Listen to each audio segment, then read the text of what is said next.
Днес ще порежа картофи. Така, приготвил съм си 3 картофи, сега ще ги обелим, след като ги обелим ще ги нарежем и ще сложим олио тук и ще го опържем. Така. Значи хващаме така.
И така, това е последния картоф. Сега ще ги измия.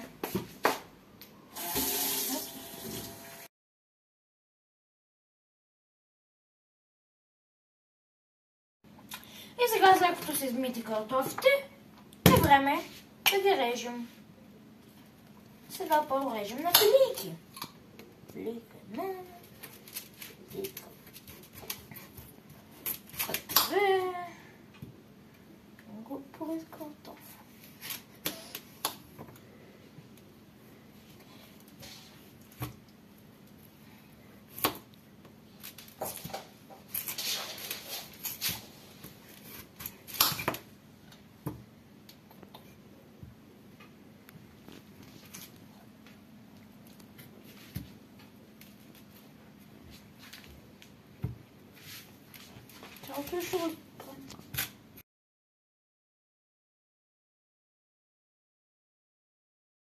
Сега ги режем на лентички.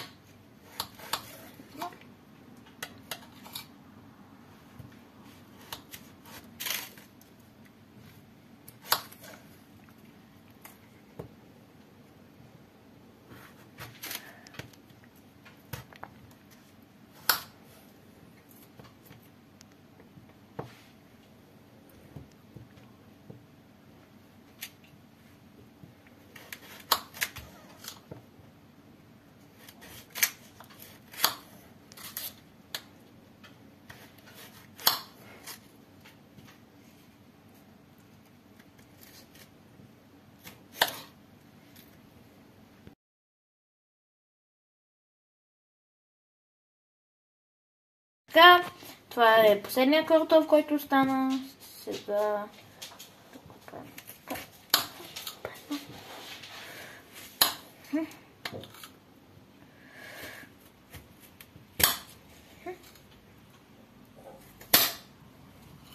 така.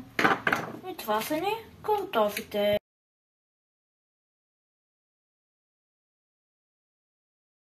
Ще сложа олио в тигана, за да може да се сгрее малко и после ще сложа тези картофи тук и после тук. Така, олио. И сипваме. И сипваме.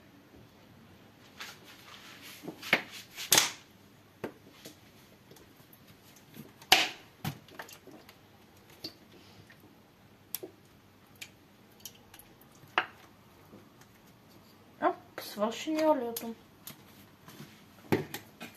Получим това.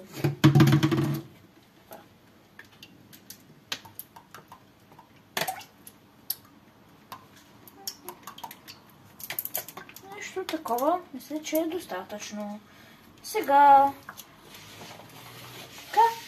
тук пускаме котлона на макс 6. Или е този? А, не този. Този. Така. И сега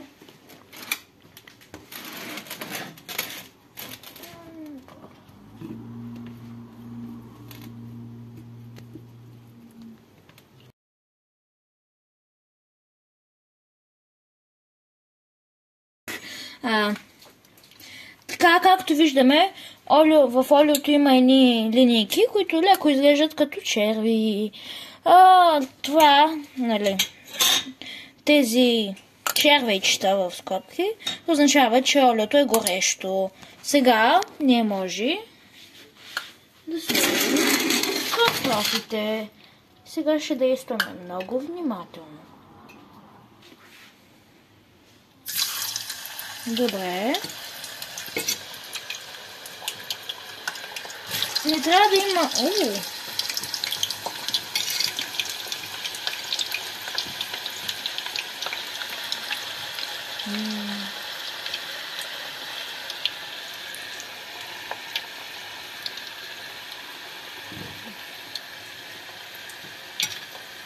Така. Добре.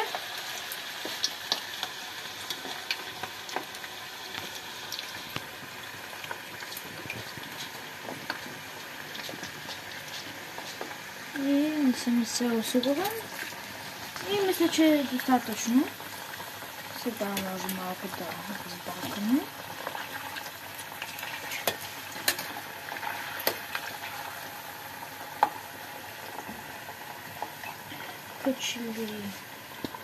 Чакаме 5-6 минути някъде около там, нали, да се опържат картофките и да станат хубави.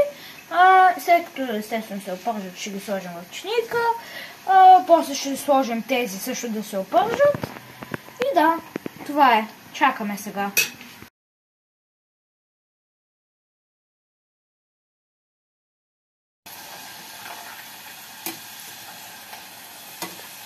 Така, сега, както виждаме, тук вече са почти готови. Малко сега ги разбърквам. Това време съм се приготвил сирене, което тук ще отрежа малко. След като сложа картофите, които май са готови, днес ще настържа малко сирене за естетическо оформяне. Така, сега мърдаме чинията близо. Това. Тези може малко да ги побъркаме. Малко чили са готови. И тези няколко.